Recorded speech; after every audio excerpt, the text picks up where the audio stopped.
What is the most cruel thing a family member has done to you? NSFW. My mom sat there and watched as my stepdad bent my finger back so far that it broke.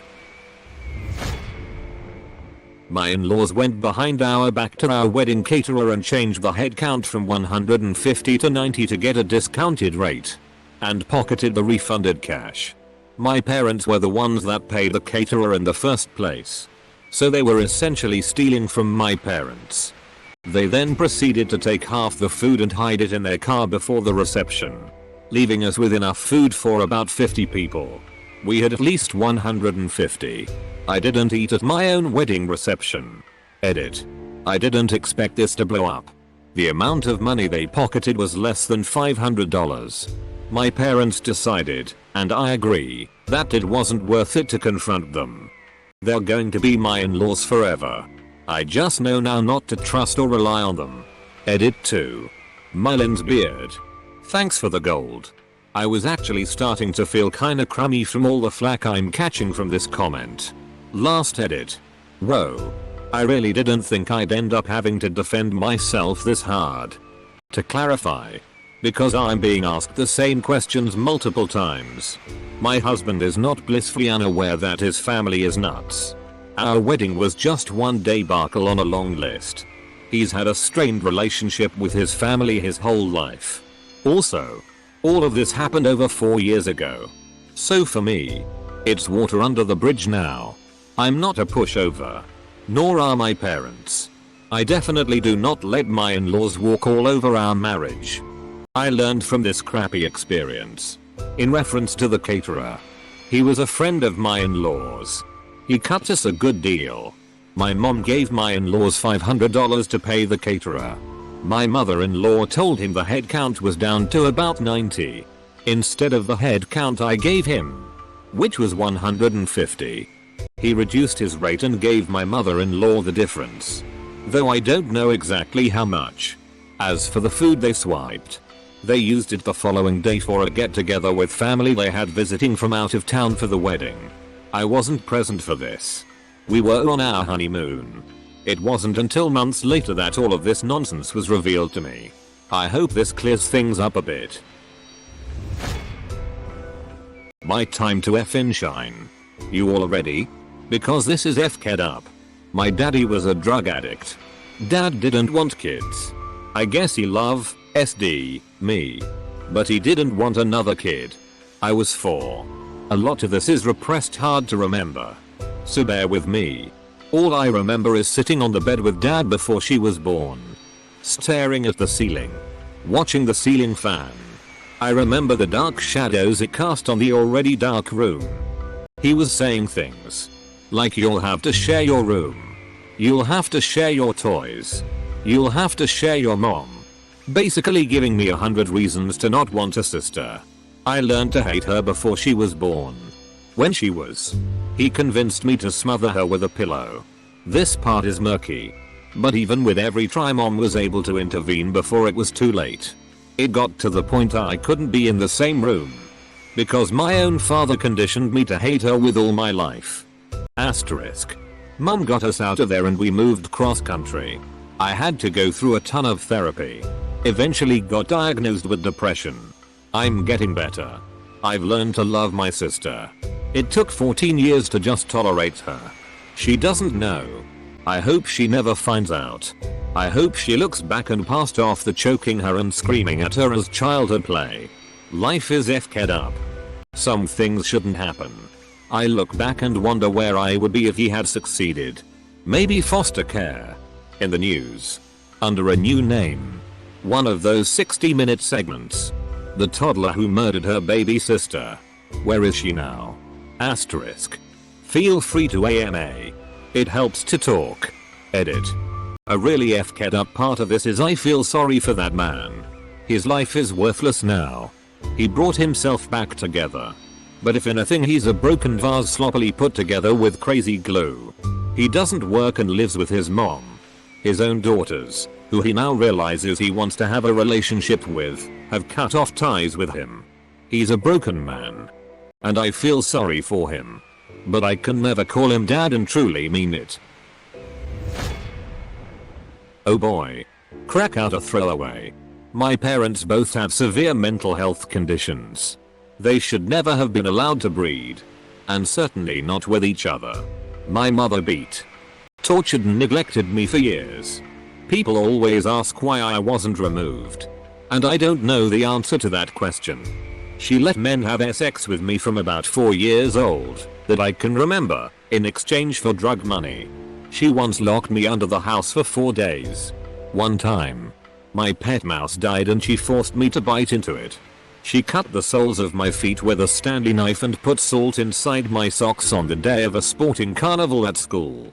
She found the notes for a speech I was to give at school and pissed all over them the morning of the speech. Then put them in my lunchbox. When I asked if I could get my ears pierced, she cut off my earlobe with a pair of tin cutters. And made me tell people that I'd done it to myself. When I started having consensual sex at 13, my mother beat me and made me watch while she FK'd the guy I'd lost my virginity to. When I moved out of home, I found dead animals. Used tampons and defrosted frozen food had been packed into my boxes and bags. There's so much more that I couldn't be bothered remembering now. After my parents separated, when I was 5, my father got a new partner who had a son a year younger than me. My father's new partner would make us perform sex acts on each other. And film it. She would put makeup on me and use her spit to smear the mascara so that I looked like I was crying. The one time I told my dad. He laughed and said I was being silly. I found out later that they watched the videos together. Just for laughs. My dad put amphetamines in my cordial once when I was 8.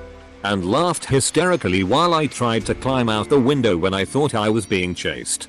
Because dad and his new partner had a bunch more kids. There was no room for me in their car, so whenever I was with them, my spot in the car was in the boot. Once when I was about 10, I told dad that I hadn't gotten much sleep because one of the babies had cried. Dad made me sleep in the bath the next night. And he'd come in every now and then to top up the cold water. There's so much more that I couldn't be bothered remembering now. Anyway, I haven't killed either of them and I've turned out alright. So it's not really a sad story. Edit. Because apparently you're all keen to hear a happy ending. There really isn't an ending. I guess. Child protection only became involved with me once. And I like to protect my mother and my family. I thought they would take my brothers and sisters away and the thought of that was worse than anything she could ever do to me. Eventually though, each of the younger kids were removed and placed in the care of grandparents, aunts, the government, etc. Dad spent a couple of years in prison for unrelated offenses. Did the rehab. Sorted himself pretty well. His partner Joe, who filmed us, died of a heroin overdose when I was 12. Her son, who was filmed with me, killed himself when he was 14. My mother lives not far from me, and has descended fairly well into lonely madness. All of my other brothers and sisters continue with their lives, in varying degrees of dysfunction. I'm okay. Honestly, I'm a fairly decent person with an entirely normal life. No one would ever imagine my childhood, and I wouldn't want them to. My uncle molested me from when I was 5 until I was 15. When I was 12 he decided to indulge his sadistic impulses by surprising me while I was taking a bubble bath in his jacuzzi tub. Which was pretty much the only thing I enjoyed about visiting him and my aunt. I threatened to scream for my aunt. And he told me that she was gone to the grocery store and to please scream as loud as I wanted. I expected him to pay me immediately. But first he washed my hair and combed it out. Then he grabbed me by the hair and held me face down in the water that was about 2 degrees short of scalding. My vision started to go black. But I managed to get my foot hooked around the tap. When I flipped myself over, though, I also turned on the hot water. He hit my head against the marble and dunked me again until I started to pass out. He pulled me out, let me take a deep breath, and then dunked me again and again. I thought I was going to die. I must have stopped breathing completely at some point because when I woke up he was giving me CPR. I coughed up what felt like a gallon of soapy water. And then he raped me. Now I only take showers. Edit.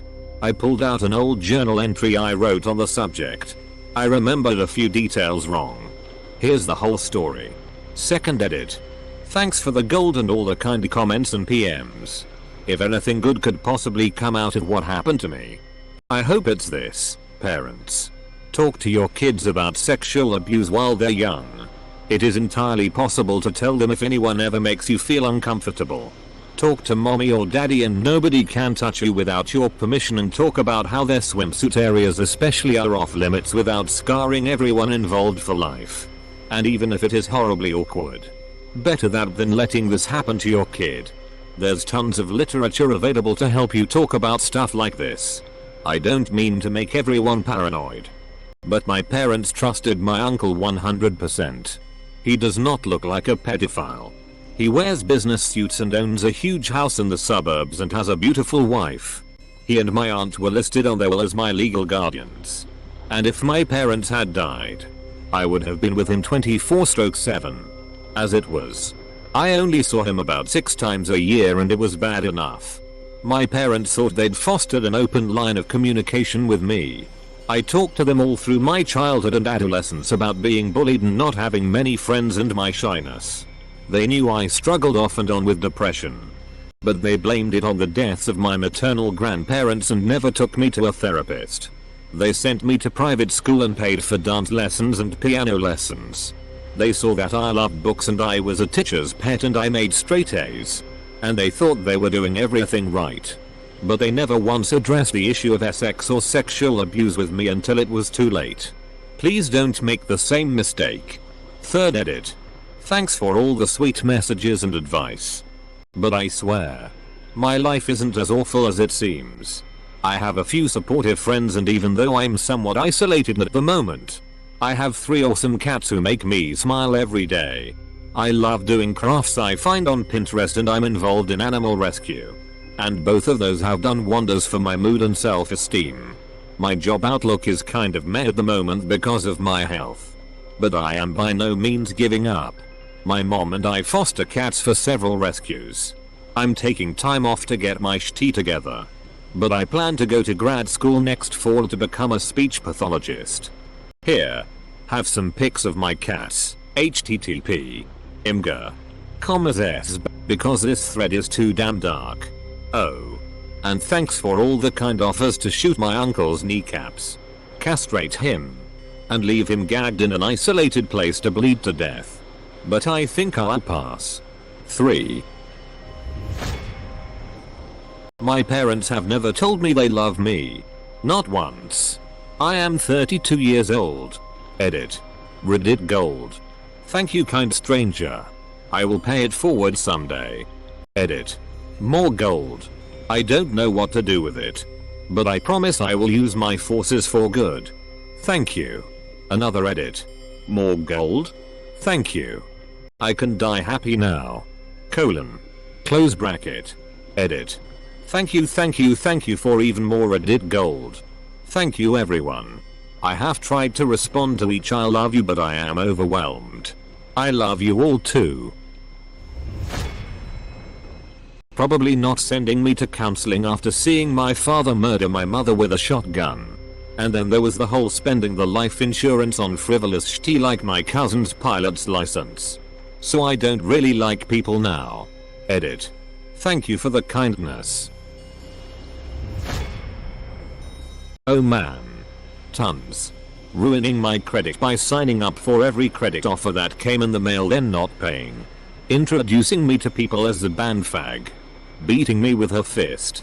Throwing shoes and frying pans at me. Watching her stepdaughters open $2,000 worth of Christmas gifts apiece when she used to lie to charities and get free gifts for me and my siblings she had with the husband she divorced. Then there was the time I broke my ankle on both sides. Was sent home by an idiot ER doc to wait 4 days for surgery. And realizing in a sweaty panic that my brother had stolen some of my pain medication.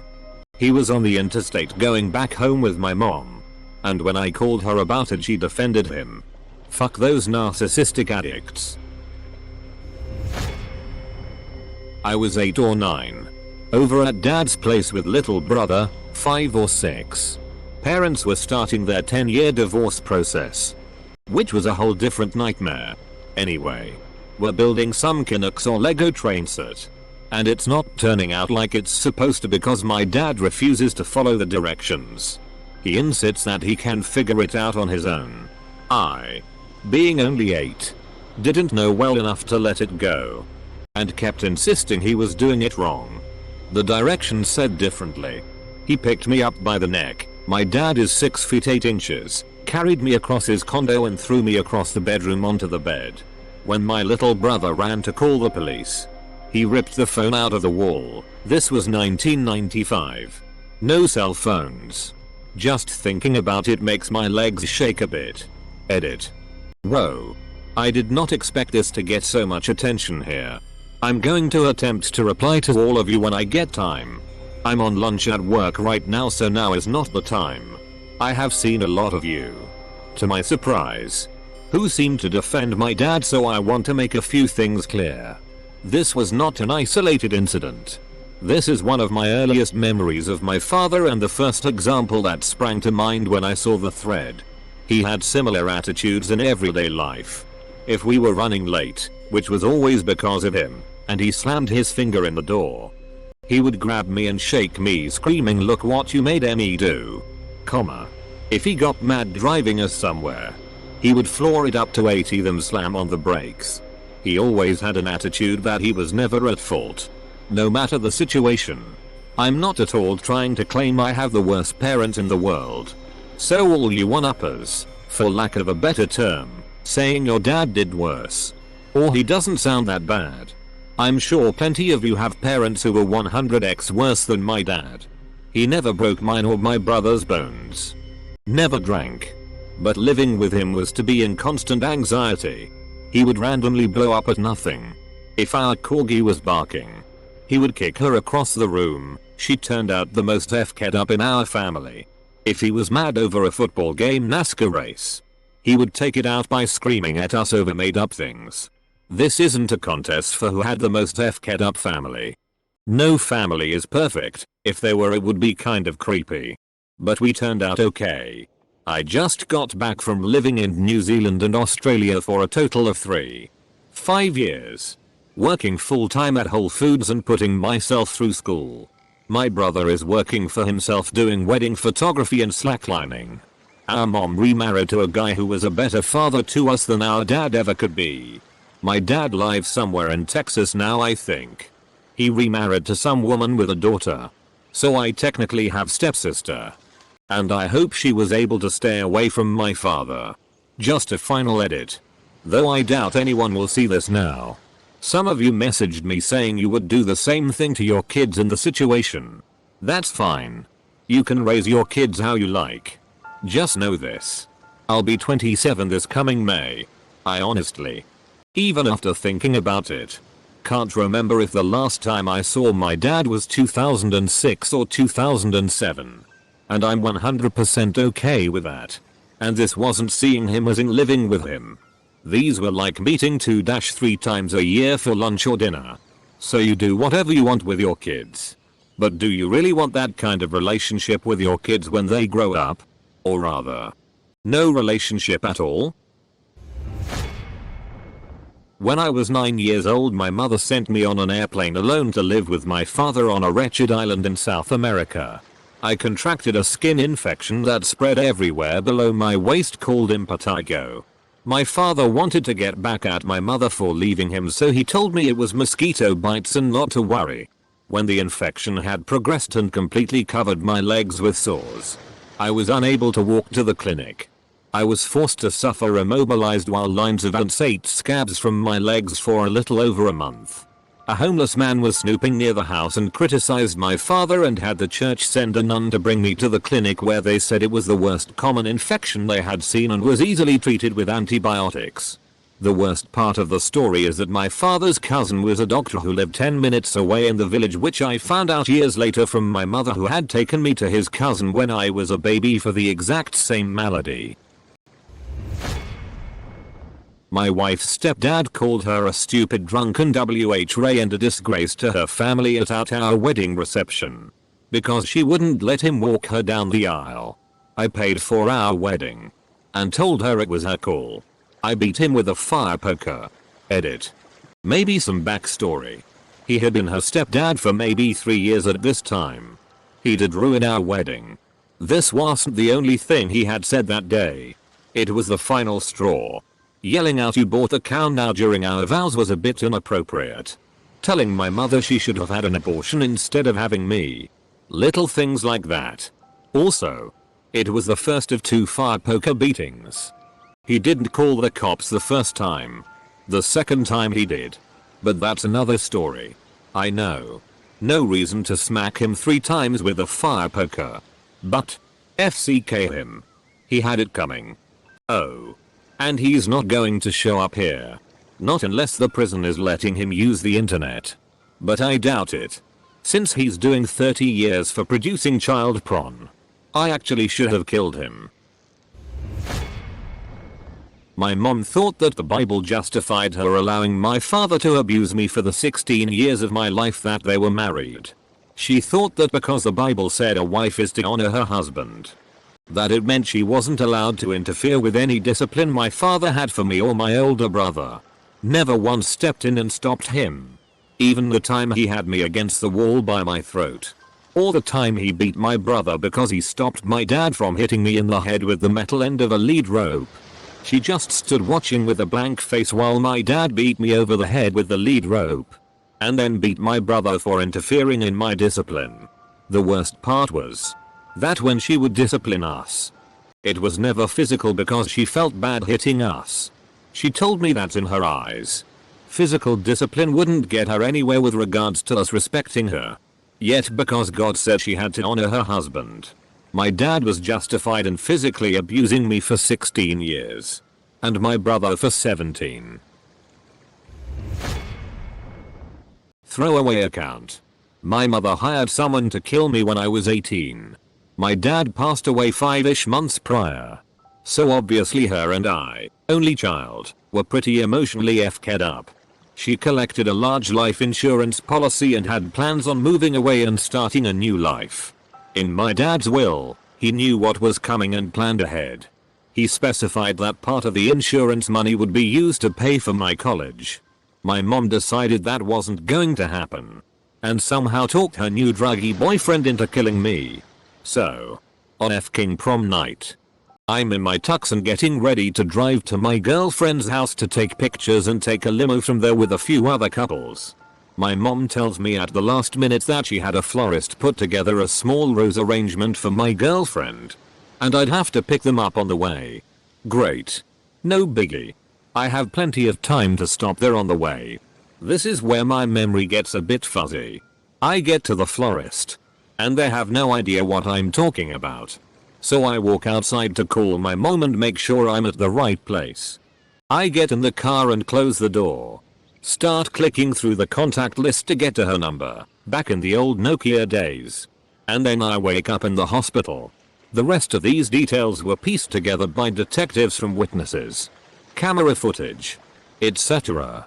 This guy snuck up from behind my car, shot me in the head, 3 shots total, took my phone, and ran off, making it look like a random robbery. 1 bullet hit me, but only grazed the back of my head, causing a big gash and lots of blood. The other 2 hit the passenger car door. I was knocked unconscious and was gushing blood everywhere. So he apparently assumed I was dead. Needless to say, I was very lucky. I felt worse for my girlfriend, now wife. I never showed up to pick her up. She thought she got stood up and was fuming mad at me. Then my oh so distraught mother called her to tell her I was shot in the head and more than likely wouldn't survive the night. So, then of course my girlfriend was even more of an emotional wreck. She blamed herself for being mad at me prior to knowing what happened. And because I got shot while getting flowers for her. So anyways, like I said, I woke up in the hospital the next day with no recollection of anything. My girlfriend was by my side, still in her dress, apparently holding my hand throughout most of the morning day. My mother was nowhere to be found. When I woke up in that hospital bed and was told the story about what happened, how my girlfriend came straight to the hospital thinking I was going to die, and sat there with me in her dress for hours and hours. That was the day I knew I would never let her go. Anyways, to sum it up, they caught the guy due to cameras witnesses. He ratted out my mom. They're both serving life sentences without chance of parole. My girlfriend wife and I were married exactly 2 years after I was shot. To the day. So the anniversary of the scariest day of my life is also the anniversary of the happiest day of my life. I've had zero contact with my mother except for 2 pictures I sent her after the wedding. The first one was the stereotypical smiley bride and groom showing our hands with the rings on. The second was the same exact pose, but us smiling and giving the camera the middle finger. TLDR, mom tried to have me killed. Druggy boyfriend failed and only left me with a nasty graze wound. They'll never see the light of day again, and the whole event made me decide to marry my high school sweetheart. On my 7th birthday, my biological mother sold my clothes and birthday presents while I was at school for drugs and then disappeared for a couple days. That wasn't exactly the happiest birthday I ever had. My mother's boyfriend and his brother wrapped me up in a blanket and then took turns kicking me and dropping me onto the floor while laughing. My mother was across the room watching and doing nothing. I think I was 4 or maybe 5. Edit. I honestly didn't think anyone would actually read this. But since I've received some questions, I'll add some context. My mother and father divorced at a young age because of infidelity. My mother and the man she cheated with stayed together after the divorce, but she fell into a deep depression. I know she was a drunk hungover most of the time back then, and I think that's what made her so nonchalant about the things that she and others did to me as a child. As for the incident itself, I was laying on my favorite Mickey Mouse comforter in the dining room of my mother's boyfriend's mom's house. He and his brother started laughing at me for having a Mickey Mouse blanket and decided to grab the corners and pull them over my head, trapping me inside, as I began screaming because I was afraid they'd drop me while laughing. I guess that's where they got the idea that if they kicked me and swung me into the legs of the table, it would make me shut up. After what seemed like an eternity, their mother came into the room and stopped them. I remember her holding me and seeing my mother across the room with a blank look on her face. I also remember her being in the room when it all started. As for long-term damage, I did a pretty good job of protecting myself by going into the fetal position, but I've had back problems my entire life. I don't know if this caused it or not, and I am extremely claustrophobic. I had pretty serious problems with depression and PTSD as well. But on to happier things. My mother left him some time later and found someone who has always treated us wonderfully. She got cleaned up, and after 10-15 years of having a very rocky relationship, we are in a good place now. The abuse of my childhood also inspired me to get heavily into martial arts, and that changed my life in so many great ways. I'm in a good place now and I appreciate the support from all of you. I've never told anyone else about this, hence the throwaway. But it feels great to finally get it off my chest. In 2010 I came home and found my 19-year-old first cousin and closest family member dead in my bedroom. He had hanged himself the day after calling his mother to confide in her that he was feeling suicidal. Nobody else knew. His mother never notified her sister, my mother, or myself to the situation we were living with. Strike 1. Strike 2. My mother's sister then called me on the 1-year anniversary of her son's death and asked what she had ever done to me. Wondering why I had not called her first thing to console her. Mind you, I was curled up in the fetal position clutching the last pair of shoes my cousin ever wore because that's all I had left of him. She then went on to say that his love and friendship were born of his life with her, and everything he was to me was because she made him that way and shared him with me. Then she said if only I had returned the love she taught him to give me, he might still be here. I later found out that she now tells people her son killed himself because he was living in a hostile environment and his cousin, me, shunned him because he was black and I apparently hated him for it. His father was black. Our family is white. I understand grief. I understand mourning. And I understand guilt. I do not understand why someone would say that and then go deface your own family like that.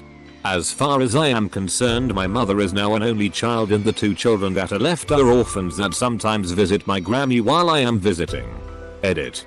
Thank you all so much for your kind words. It's a process.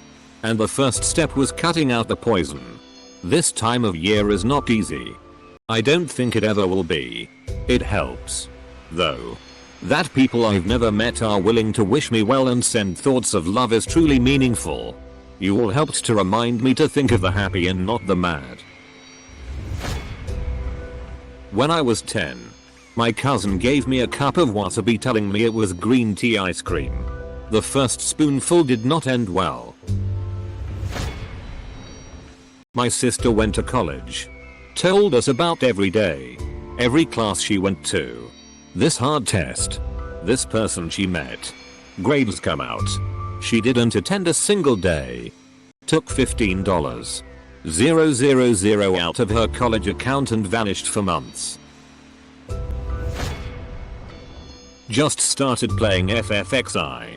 My stepmother didn't like the fact I was spending so much time in the house. She demanded I remove the TV and PS2 I spent a year working and saving up for from my room. 4 hours of arguing later, Elle gave up and gave her my TV. She then punched herself in the arm and called the police on me. Little brother sold my PS2 games to get his fix of Pokemon cards. 6th grade, I was playing football and I broke my arm in the second quarter. It hurt and there was a huge swollen spot even after a minute. But my parents said if I wasn't crying, I wasn't hurt. Played the rest of the game and went 3 days before I went to the doctor. When my great grandmother passed away, she left her wedding rings for me, the only great granddaughter, to choose to use as my own wedding rings. Although it was somewhat common knowledge they were left for me, it was not written in the will. My extended family is pretty incompetent when it comes to legal issues. So basically everything was left to my great aunt, her oldest living descendant. Fairly recently my great aunt passed away and everything was then passed down to my grandma. Everything that hadn't been sold for gambling money. Within 2 days of my grandmother acquiring my future wedding rings, she melted them down for about $200. Let it slip while on the phone with my mom. TLDR, grandma melted my wedding rings for $200. In high school I got really sick out of nowhere. In 7 weeks I lost over 30 pounds and went from being super active, swimming 6-7 miles, running 30 minutes, wait 60 minutes per day, to watching my body wither away. I simply stopped eating and developed a complete aversion to food. Not even the smell of my favorite food would make me salivate. I go to a gastroenterologist. I had diarrhea, abdominal pain and sporadic bleeding, and get a myriad of tests done over the next 3 months. Nothing comes back conclusive and eventually my parents told me to suck it up. I'm not the type of person who really seeks support. But up until that point it was nice knowing I had it. My brother would flat out call me a liar, saying I was faking it, and they stopped defending me. I am the type of person who hates pity. He relishes in it. Finally, after 7-8 months, through process of elimination and trying meds, I am put of steroids. Within a week I am eating, gaining weight, gaining energy and getting back to my life. At that point my parents and brother believed me, but the damage was done. TLDR. Crohn's can be a BTCH to diagnose. I felt this thread needed lightening a little. My dad often volunteers to be stage manager for our local Amdram group. A couple of years ago, during pantomime season, it was my dad's job to come up with a custard pie sort of thing. Being the eager young actor I am, I volunteered to let him test it on me. We went upstairs to the bathroom, and I stood in front of the bath. He brought the pie to my face and, alas, had I known previously what I know now about momentum, I would have realized that my body would move backwards. The back of my legs caught on the side of the bath and I tumbled into it, smashing the back of my head into the rim of the other side with the full force of my father's throwing motion. To this day, I retain a lump on the back of my head as a reminder not to clown around. I'm not crazy. My mother is. She started the last of very many yelling matches with angry and confused 13-year-old me. Sending my little sister, 3 years younger, to our neighbor's house to call the LAPD. My mother had thrown our phone against the wall moments before. After mom fibbed about me being physically abusive, I was unjustly handcuffed, stuffed into the back of a cop car, processed, put into an emergency mental ward overnight, attempting to sleep with only a translucent curtain separating me from all the real crazies howling for hours, and then placed into a mental ward at a hospital in King Compton. I stayed there for 3 months because I didn't want to go into foster care. I already have a family. It took time to place me into a group home in Los Angeles. The ultimate goal of this home was to reunite family. My mother quit coming to our meetings after a week. She came on what was supposed to be a meeting with my clinician and me. Didn't say anything to anyone. Dropping my carelessly packed belongings at the gate. Abandonment issues remain a struggle in my adult life.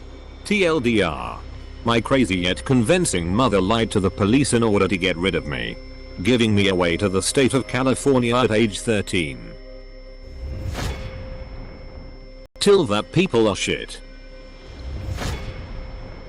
Abbreviated version. Shall we? 1. My mother stole the money my dad put in saving for my college tuition. In 1985 I had $2,000. In 2003 I had $18.62. 2. My mom stole the money that my dad set aside for my wedding. He is a cash hoarder. This was right after the housing bubble. My dad does construction. There wasn't any more money. 3. Every year, I have to file disputes on my credit report because a family member used my SS to get a new credit card.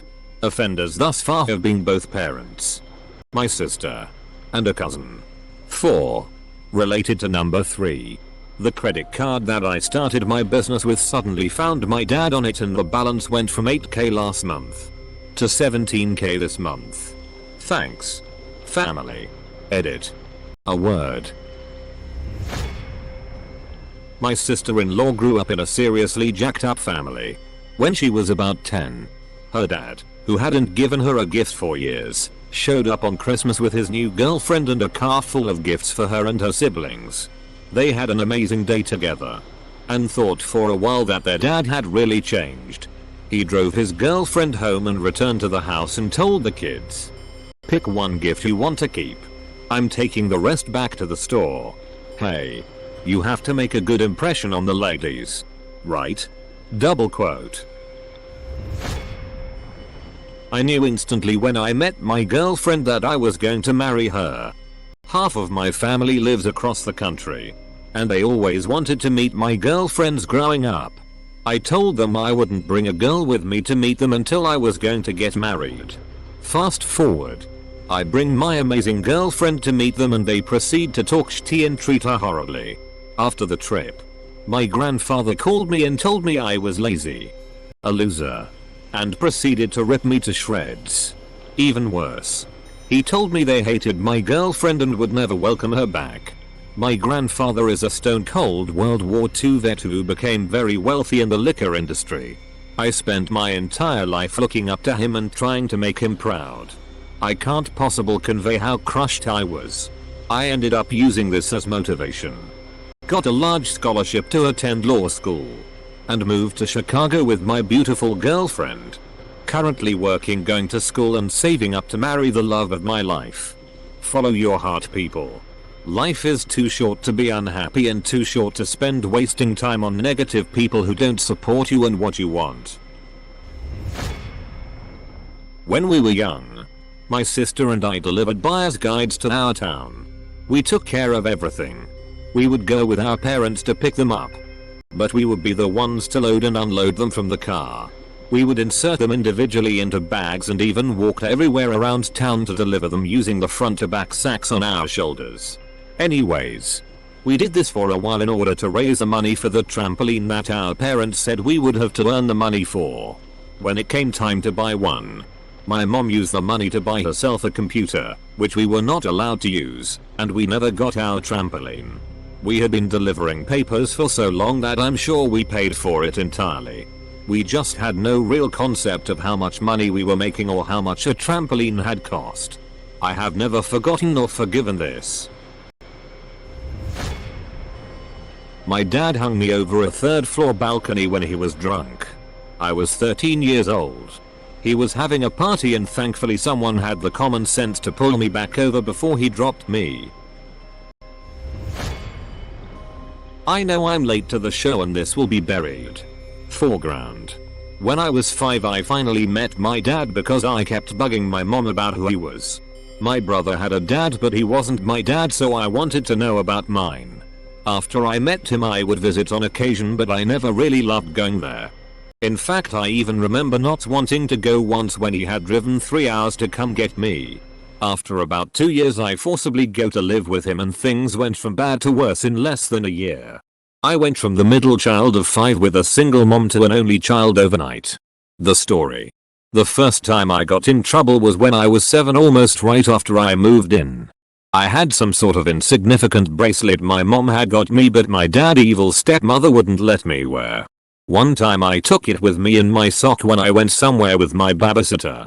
After I returned home I hugged my babysitter bye because she was nice to me and I was 7. Then it was like I just got locked in prison because when the door shut and locked I got it big time. They wanted to know where the bracelet was, were yelling at me for it. I lied and told them I didn't know. I tried acting like I was surprised it was gone. Actually I was terrified. They were acting crazy. I had never been talked to like that. So finally the gig was up and they found it in my sock. WW3 broke out. I was yanked up off the ground and carried away to my room where my dad proceeded to throw me on the bed from across the room. They started smacking me in the face. Then dragged me off the bed so my stepmother could yell at me in the kitchen and slam my tiny framed body against the wall as she grabbed hard against my little arms. This left a mark in the wall that I saw for the next 10 years. The next time I was forcibly abused was even worse. The first incident only left emotional scars, not any physical damage. So fast forward 2 years and I'm not an only child anymore. Now I'm the older brother to 1-year-old spoiled kid that I would grow to loathe through my preteens and well into my teens. On this day I'm in the yard and tasked with helping to start a small flower garden. I was excited and volunteered to pick the weeds. I didn't know what I was doing, I was in the 4th grade. However I started picking at everything that wasn't grass. At least I thought I did. My lazy ass stepmom was inside and I was doing this with the help of younger cousins maybe 4-6ish in age. When we get done we would be allowed to play. So when I thought we were done we played and then went inside to play some more. That is until I hear the screeching yell of my name from the back door. The stepmother has gone to view my work and accusingly asks if we were done and I said yes. I get yanked immediately by the ear so f***ing hard I couldn't sleep on it for a week. I then get told how we were not done and why did I lie to her. Liar. Then I'm slapped in the face and taken inside so she could slap me more. This time I'm mortified and nearly pissing myself. This makes me block her and say no, stop it. This sets her off worse and she pins my arms down to my sides and smacks the shit out of me for eternity. When it was all said and done my face was bruised for several days and my ear was overly sensitive every time I took my shirt on and off or rolled on it the night. This would fuel my already nightly years into my pillow that never ended for 10 years.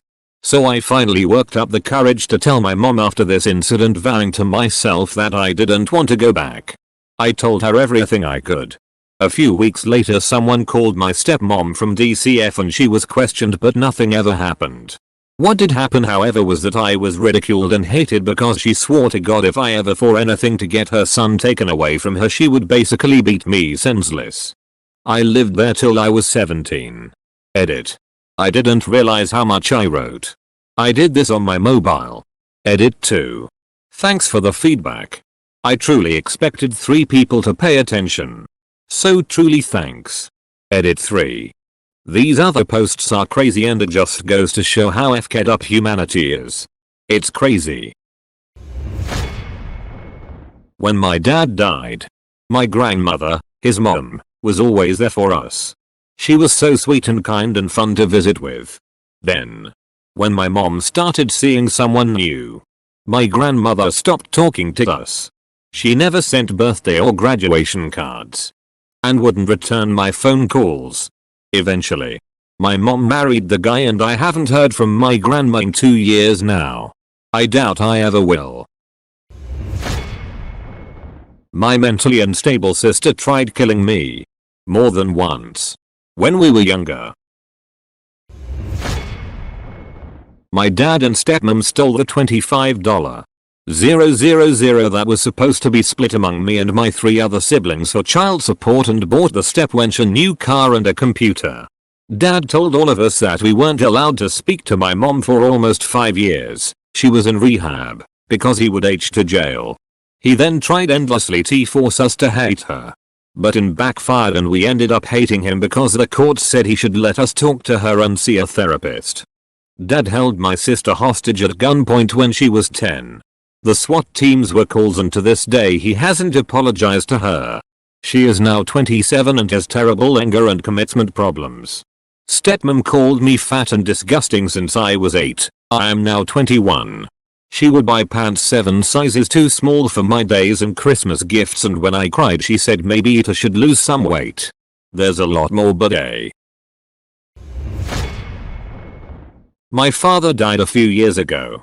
At the time he was married to my stepmother and had 2 other children with her, as well as me and my younger sister.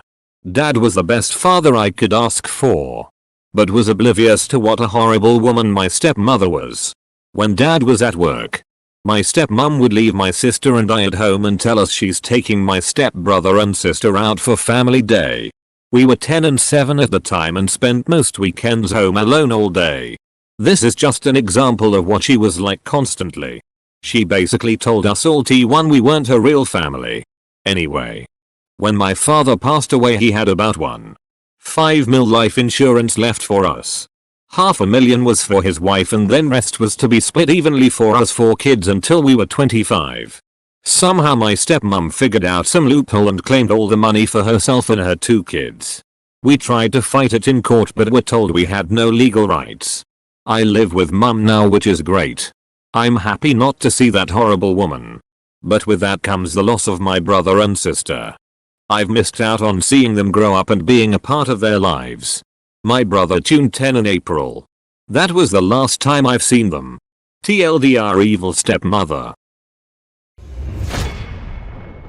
A day after my 17th birthday, my mother told me that she was going to give my 12-year-old brother an overdose.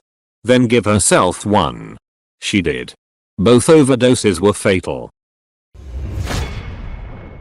My grandfather set up a trust, Standard Oil Amoco BP, stocks bonds for me under the Illinois Uniform Gift to Minors Act for my college. And made my mother the trustee. I did not go to college and was kicked out of my house at 17. I lived very poorly for the next few years. But did start an ISP, 1998-99, which made some decent money by the time I was 20. She hated this. Since it was against her plans, and of the few screaming matches she had with me routinely would say to me, "You've not done a goddamn thing since you were 15. She hated what I did with my life and viewed it as throwing my life away. Bottom line, she was a f***ing cunt. This was famously put to her when she called me a son of a bitch. I corrected her and said, "No.